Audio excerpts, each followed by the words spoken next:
Your room gets hot just minutes after turning off the AC? Here's how to keep it cool way longer. The biggest mistake people make is letting hot sunlight enter the room.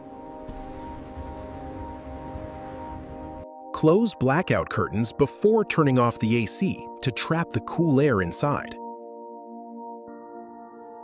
Keep your bedroom door closed, or the cool air escapes fast.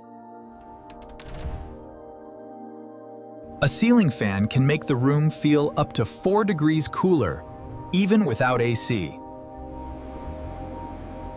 Turn off heat-producing electronics like gaming PCs, TVs, and bright lights.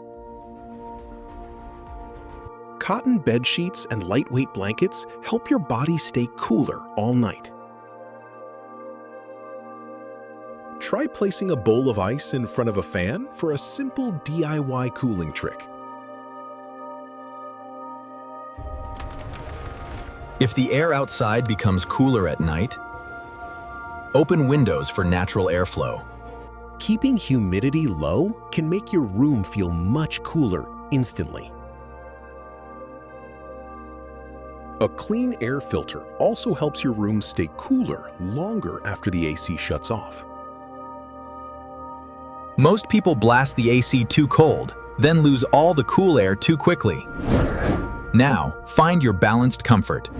A slightly higher AC setting cools the room more evenly and keeps comfort longer. For more smart home cooling tricks that save money and keep you comfortable, hit subscribe.